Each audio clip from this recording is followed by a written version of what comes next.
Cape Cod Broadcasting weaves the listening environments of 99.9 WQRC, Ocean 104.7, WFCC Classical 107.5, Cape Country 104, and CapeCon.com's website experience to reflect the lifestyles of the people who live, work, and play on Cape Cod. We hope that you enjoy this podcast. I'm Matt McCarthy, and this is Sunday Journal. Well, Cape Cod has shark fever once again, and it seems like every week is now Shark Week here on the Cape. I'm joined today by Cynthia Wigren. She's the head of the Atlantic White Shark Conservancy. They're working on a 3 to 5 year shark population study, and thank you so much for joining us today on Sunday Journal. Thank you for having me. I'm wondering if you could talk a little bit about the Atlantic White Shark Conservancy as a whole and what you're doing with your organization right now. Atlantic White Shark Conservancy was established to help fund the white shark research that's taking place on Cape Cod, also to help improve public safety in the area and promote shark education.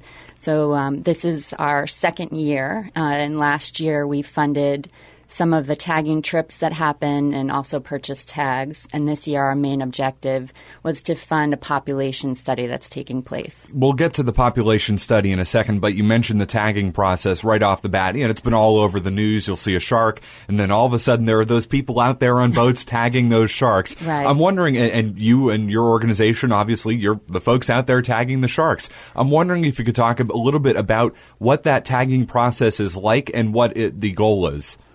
So our organization is a funding mechanism, not exactly the ones that are tagging the sharks. Just to be clear about that, it's the Massachusetts Shark Research Program that has been working on tagging sharks, and there are different methods for tagging. So last summer we had OSearch here for a month in August, and the Massachusetts Shark Research Program worked with them, and that method is to catch the shark and to bring it up onto the side of the boat on a platform where scientists can work on that shark, place multiple tags on the shark. So the other method that's happened here since 2009 was the Massachusetts Shark Research Program working with the Cape Cod shark hunters, and that is a harpoon boat, and there's a modified tip on the edge of that they can deploy a tag at the end of the pulpit. So those are the two types of tagging methods that have taken place here off the coast of the Cape. Now, with the tagging process, obviously they go out and they tag the sharks. What are they trying to accomplish by getting that electronic tag on that shark? What are they trying to learn, and what are they trying to accomplish with the tagging? So they're trying to find what movement patterns the sharks have, whether it's local or regional movements. The acoustic tags that they put on them are more local, and that is something that can be detected by receivers that are put in the water. So there are receivers off of Chatham, off of Orleans, and some in Truro and off of Eastham. And the scientists, once they tag those sharks with acoustic tags, when a shark passes that receiver, they can find out when the shark passed, what the date was, what the time was, who that shark was. So they get information about local movement. There's multiple tags. There's something called a PSAT tag and also the spot tag that gives long-range movement for the sharks. So PSAT tags, they can collect information 6 to 9 months after they have deployed that tag. And with the spot tags, you hear a lot now. People are tracking on the OSearch global tracker the movement of sharks that are real time when the shark's dorsal fin breaks the surface. And for years, they can track that for long term. Do you know how many sharks have been tagged here locally over the past few years? They've tagged 39 sharks. Here on the Cape Cod Bay, off the coast of Chatham, Orleans, et cetera, et cetera? Yes. And how long, so they've been following those sharks since 2009 locally here? Yes. Well, it depends, again, on so every tag has a different lifespan.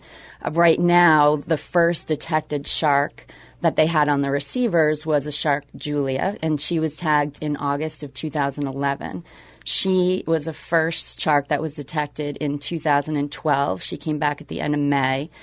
She was the first shark detected at the end of 2013. She was also here at the end of May.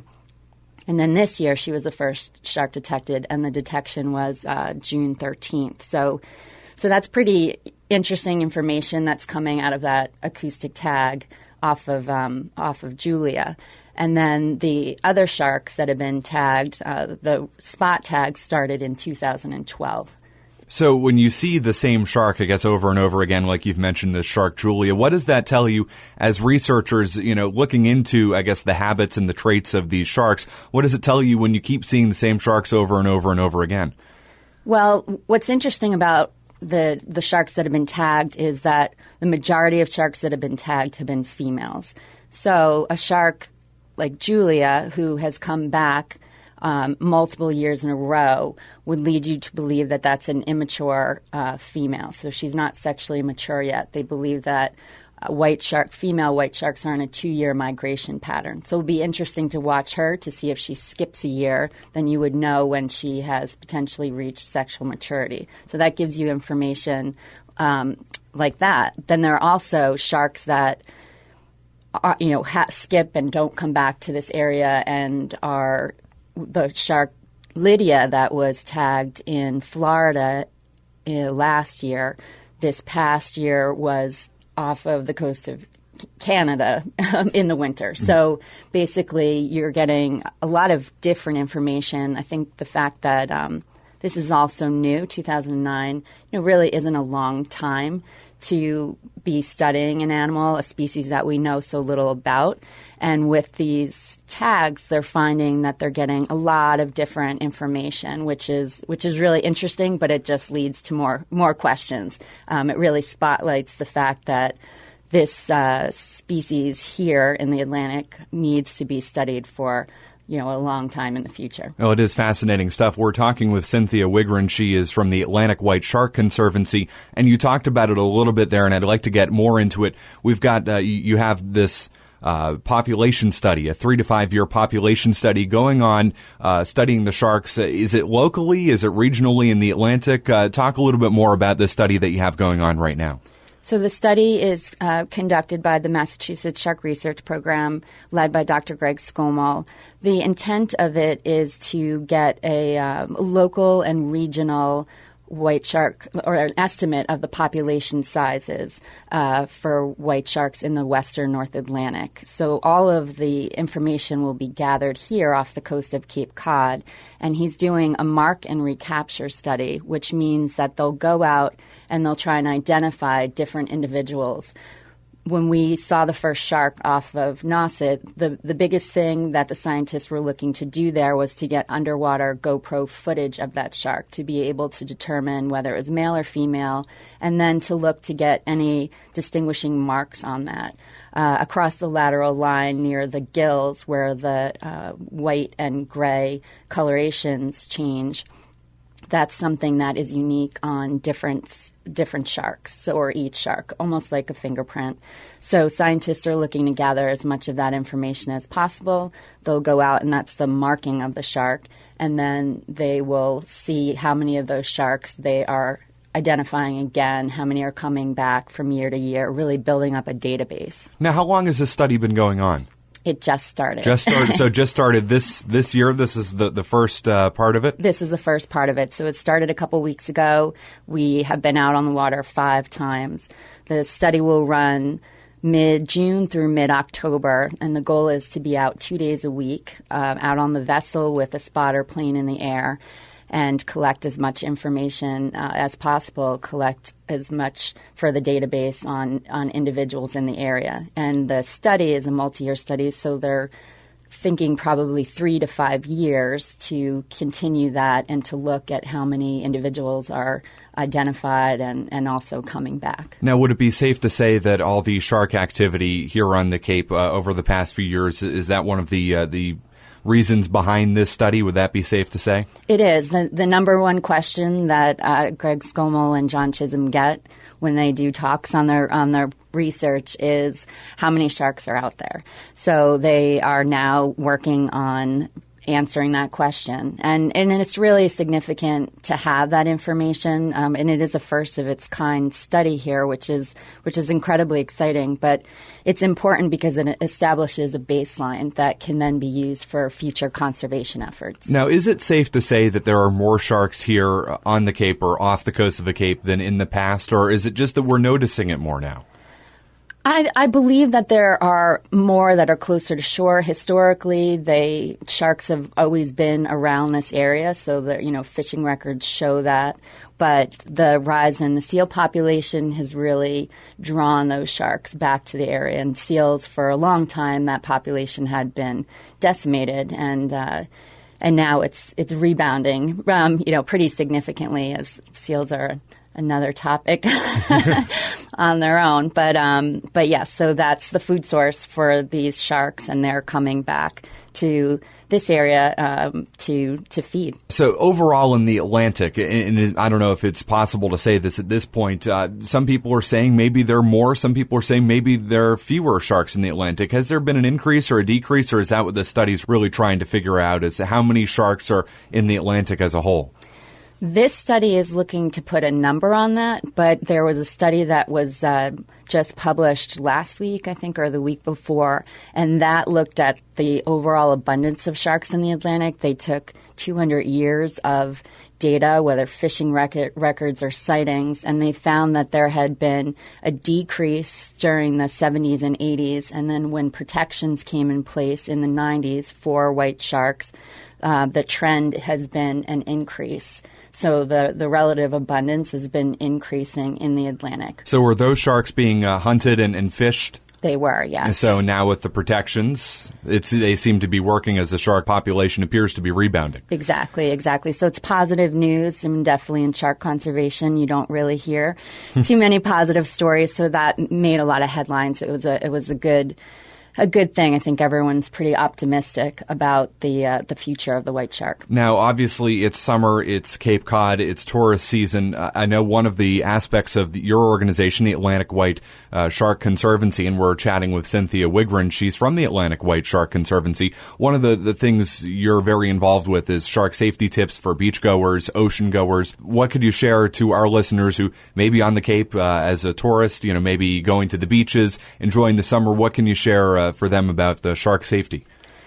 Basically, to just really pay attention to the signs that are out there. Our organization worked with the towns last year to develop signs and safety brochures, and they've been distributed in the towns where people should be aware of the presence of sharks. So to look at the signs, read them, to listen to the lifeguards. We have further safety tips that are on our website. So for anybody that hasn't seen the brochure, they can go to atlanticwhiteshark.org and download the brochure or take a look at it there so that you have more information of just how to improve safety in the water. Now, overall, what are you still hoping to learn about white sharks as a whole? I know you've got this population study going on, but that's not the only thing you're involved with, certainly as far as your research into white sharks go. What are you still hoping to learn about white sharks in the Atlantic beyond the population study? There's so much. To learn more about where the sharks might be breeding, where the sharks are potentially giving birth, truly what their movement patterns are, because you find that as much as we're optimistic after that study was released, that the management practices here in the United States are helping these sharks migrate outside of U.S. water. So really having just a better grasp on that as well. There are a lot of things, a lot of things beyond the numbers. It's interesting because, I think even over the past few years, particularly locally, but you look at Discovery Channel and television. I mean, there are dedicated shark weeks. It's an animal that we have been fascinated for years with. I mean, go back to Jaws. I mean, it's an animal that we as a culture, I feel, have been so fascinated by, but yet there's so much we don't know still about this animal that we've been so invested in for quite some time, as you mentioned, going back to the 70s. Right. I think a lot of that has to do with the fact that sharks are in the ocean, and that is similar with a lot of marine species, just because it's incredibly challenging to study something that you don't have access to all the time. And you find that technology even limits you on what type of tracking you can do when they're out of sight. So scientists do the best that they can, but there are still gaps that remain there. This is now your organization's second year. Looking back on it, how have you grown over the past 2 years as you enter your second summer involved in everything sharks on Cape Cod? Well, I think our reach is expanding. More people are aware that we are here. Our big thing really to stress is there is so much interest in white sharks. And when Dr. Scommel goes and he talks about his research, he packs, every house that he's in. But why we started this organization is to fund the research, because the scientists rely completely on outside funding for this. So really making people aware of the need for funding to continue this. There's so much more that we need to know, and it really does directly impact us on Cape Cod that are, we are out in the waters where the white sharks are. So really understanding their behavior and movement patterns around the Cape is important.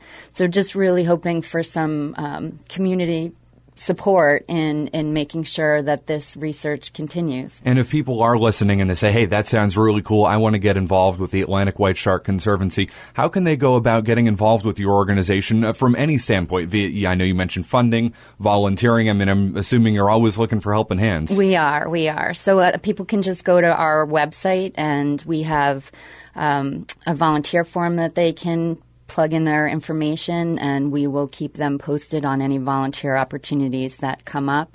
And then for donations, it's the same. We have a donate page, and we also talk about exactly where that money is going, which I think is really important.